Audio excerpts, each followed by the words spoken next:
네, 안녕하십니까. 예, 이번 시간은요, 우리 그 마케팅 특강 13장의 그 연습 문제를 같이 풀어보도록 하겠습니다. 여러분들 그 책을, 그 교재 말고 그 워크북이 있죠. 예, 그 워크북에 나와 있는 연습 문제를 보면서 저랑 같이 이제 문제를 풀어보도록 하겠습니다. 1번을 보시게 되면요. 13장의 1번을 보시면 다음 중 출시 당시 불연속적 혁신 제품이었다고 할 수 있는 것이라고 나와 있는데요. 이 불연속적 혁신 제품이라고 하는 것은 뭐냐면요. 이 사용 행위를 완전히 바꿔야만, 그러니까는 기존에 쓰던 그런 어떤 그 사용 방법이 있지 않습니까? 이 사용 행위를 갖다가 완전하게 이제 바꿔야 된다는 겁니다. 예, 바꿔야 된다는 거죠. 그래서 바꿔야만 사용할 수 있는 그러한 어떤 제품을 갖다가 우리는 불연속적 혁신 제품이라고 할 수가 있겠습니다. 그래서 우리가 이제 책에서 나온 그러한 그 사례를 같이 한번 보시면요. 그 타자기를 갖다가 예를 들고 있습니다. 기존에 이제 펜으로 이제 글씨를 쓰다가 타자기가 나왔습니다. 자, 그러면 타자기를 쓰려면 배워야 되죠. 그냥은 못 쓰잖아요. 그러니까 사용행위를 완전히 바꿔야만 쓸 수 있는 그런 어떤 제품이기 때문에 이 타자기가 바로 불연속적 혁신 제품이었다고 볼 수가 있습니다. 또 하나의 사례가 바로 이제 우리가 자주 쓰는 PC죠. PC가 처음 나왔을 때 당연히 이 PC의 사용 방법을 모르면 쓸 수가 없었잖아요. 그러니까 이 PC도 역시 불연속적 혁신 제품이었다고 할 수가 있겠습니다. 거기 그 1번 보니까요, 그 보기에 이제 PC가 나오거든요. 그래서 보기 1번이 답인데, 보기 4번 같은 경우는 전동식 타자기입니다. 그래서 이 타자기는 타자기인데 전동식이거든요. 그러다 보니까는 처음에는 이게 수동식이었다가 전동식으로 바뀐 것 같은데, 수동식을 쓸 수 있다면 전동식 타자기는 금방 우리가 쓸 수 있다라고 보는 거죠. 예, 그래서 답은 4번이 아니라 1번 PC라고 하셔야 되겠습니다. 그 다음에 2번 볼게요. 난타 같은 공연이나 오페라의 유령 같은 뮤지컬 등은 다음 어떤 제품이냐라고 나와 있는데, 우리가 그 기술 불확실성과 시장 불확실성을 기준으로 제품을 갖다가 이제 그 분류를 할 수가 있습니다. 그래서 시장이 이제 불확실한 경우가 있겠죠. 시장이 불확실한 경우가 있고요. 그 다음에 이제 그 기술이 불확실한 경우가 있습니다. 기술 불확실성. 그래서 이 두 가지 요인을 가지고 우리가 나눌 수가 있는데, 기술 불확실성이 큰 경우가 있고요.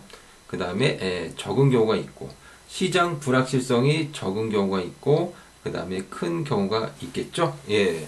자, 그래서 요거 같은 경우에는요, 그 기술 불확실성이 크고, 그 다음에 시장 불확실성이 낮은 경우를 갖다가 우리는 뭐 첨단 제품이라고 할 수가 있겠습니다. 예, 첨단.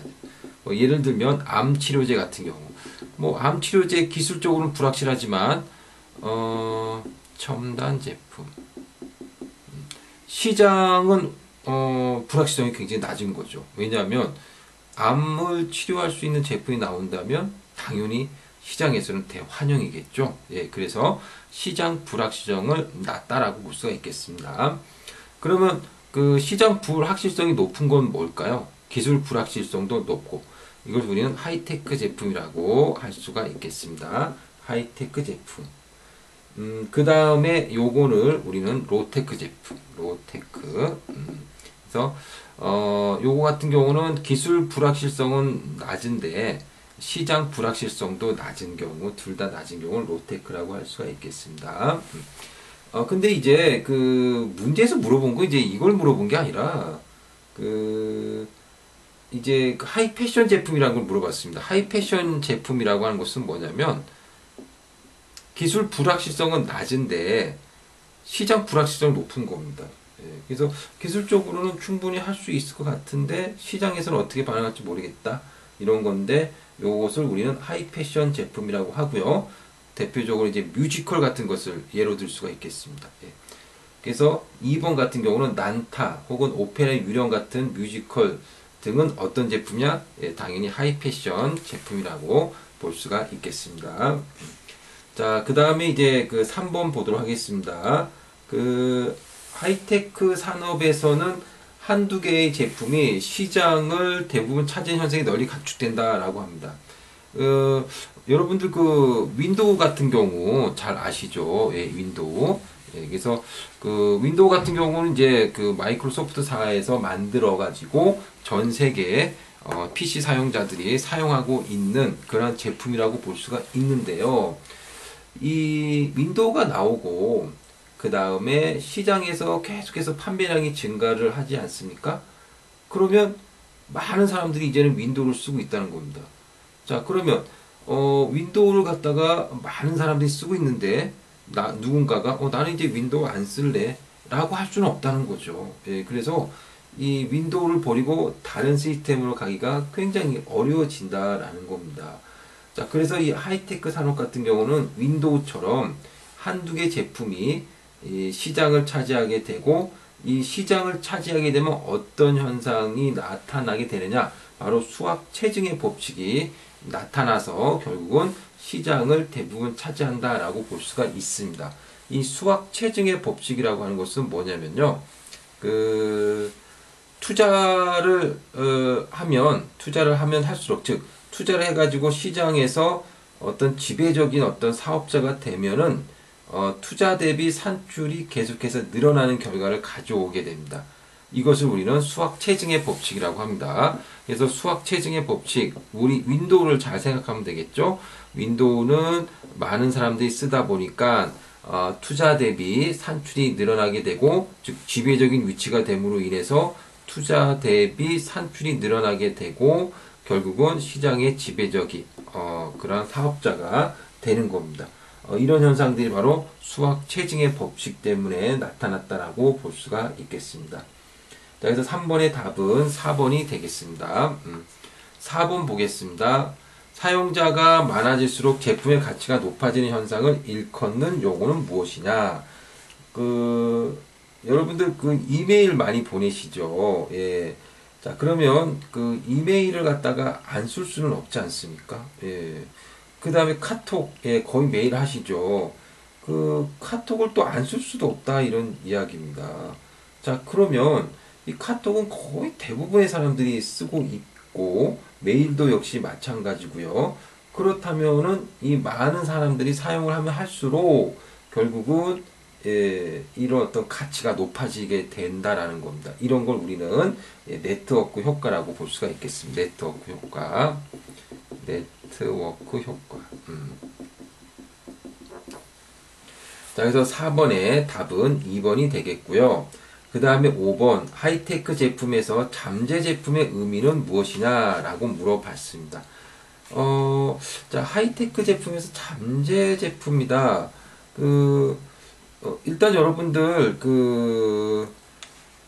이 잠재 제품이라고 하는 것은요, 우리가 예를 들어가지고 PC 같은 것을 사지 않습니까? PC를 사게 되면 나중에 뭐 하드를 갖다가 더 큰 걸로 산다거나, 용량이 큰 걸로, 그다음에 메모리 같은 것도 그렇고요. 그 다음에 뭐 메인보드라든가 뭐 이런 것도 나중에 좀 더 좋은 제품이 나오면 이제 그 대체를 시키거나, 즉 호환을 시키거나, 혹은 뭐 하드나 메모리를 확장시키려는 생각으로 우리가 PC를 구입하는 경우가 많이 있습니다. 예. 이런 게 바로 이제 잠재 제품이라고 보실 수가 있겠죠. 그래서 잠재 제품이라고 하는 것은요, 소비자가 앞으로 이 제품을 갖다가 좀 더 업그레이드 할 것을 대비해 가지고 이제 스스로 준비하는 그런 어떤 제품이라고 볼 수가 있다라는 겁니다. 그래서 이런 것들이 바로 이제 잠재 제품이니까 5번의 답은 1번이라고 볼 수가 1번이 된다라고 볼 수가 있겠습니다. 호환성, 확장성을 의미한다 라고 보시면 되겠죠. 이 본원 제품, 즉 5번의 보기 4번 보시면 제품의 본질적 기능이라고 나와 있는데, 이런 거 우리는 이제 본원 제품이라고 하죠. 예. 예를 들어서 뭐 차는 잘 달려야 되고, 그 다음에 프린터는 잘 프린트가 되어야 되고, 뭐 이런 것들이 바로 본원적인 제품을 말하고 있는 겁니다. 그 다음에 이제 보기 3번은 이제 부가 제품이라고 하는 거죠. AS 설치, 신용 제공. 그래서 그 우리가 물건을 사면 그 물건 말고도 추가적으로 뭔가 해주는 거 있잖아요. 그런 거 우리는 부가 제품이라고 할 수가 있겠습니다. 그 다음에 그 2번 같은 경우 소비자가 당연히 있을 것으로 기대하는 부분인데, 기대하는 부분이니까 이것을 우리는 기대 제품이라고 보시면 되겠습니다. 그래서 우리가 PC를 구매하면 당연히 그 윈도우가 깔려 있겠지, 뭐 이런 거, 예, 이런 것들이 바로 이제 기대 제품이라고 보실 수 있겠죠. 자, 우리 6번 보도록 하겠습니다. 혁신 제품이 사회적으로 퍼져나가는 현상을 일컫는 용어는 무엇이냐? 우리가 이제 혁신 제품의 확산을 그림으로 그려보게 되면요, 이렇게 그릴 수가 있습니다. 마치 S자 모양으로 처음에는 거의 시간이 흘러갈수록 사용자가 그렇게 많아지지 않다가 일정 시간이 지나게 되면 급격하게 증가했다가 어느 정도 증가하게 되면 이제 서서히 정체되는 시기가 나온다는 거죠. 그래서 여기 보니까 S자 모양처럼 되어 있죠. 예, 그래서 혁신 제품이 퍼져가는 이런 어떤 그래프의 모양은 S자 형태가 된다라고 보실 수가 있겠습니다. 그 다음에 이제 혁신 제품 이게 그리고 퍼져나가는 어떤 현상을 우리는 뭐 확산이라는 용어로 이야기를 할 수가 있겠습니다. 확산. 그래서 6번의 답은 1번이고요. 7번은 확산을 나타내면 어떤 모습이냐? 당연히 S자 그래프가 되겠습니다. 그 다음에 이제 8번을 보도록 하겠습니다. 그 수용자 집단 중 수용을 매우 빨리 하고 진보적이며 혁신 기술의 전략적 가치를 중시하는 그러한 집단은 무엇이냐라고 물어봤습니다. 우리 그림을 하나 그리게 되면요, 수용 시기에 따라 가지고 수용자를 갖다가 분류할 수가 있습니다. 그래서 이런 식으로 그래프를 그리게 되면 처음에는 이제 혁신 수용자가 되겠죠. 혁신 수용자. 그 다음에는 조기 수용자입니다. 조기 수용자. 그 다음에는 조기 다수자. 조기 다수자. 그 다음에는 후기 다수자. 그 다음에는 지각 수용자입니다. 지각 수용자. 자, 그래서 뭐 8번의 그 문제를 보니까 수용자 집단 중 수용을 매우 빨리 하고 진보적이며 혁신 기술의 전략적 가치를 중시하는 집단은 누구냐? 일단 답은 조기 수용자입니다. 조기 수용자. 자, 이 조기 수용자 같은 경우에는요, 우리가 처음에 이제 혁신적인 수용자가 나오고 나서 그 다음에 나오는 건데, 이들은 진보적인 성향을 좀 가지고 있고요.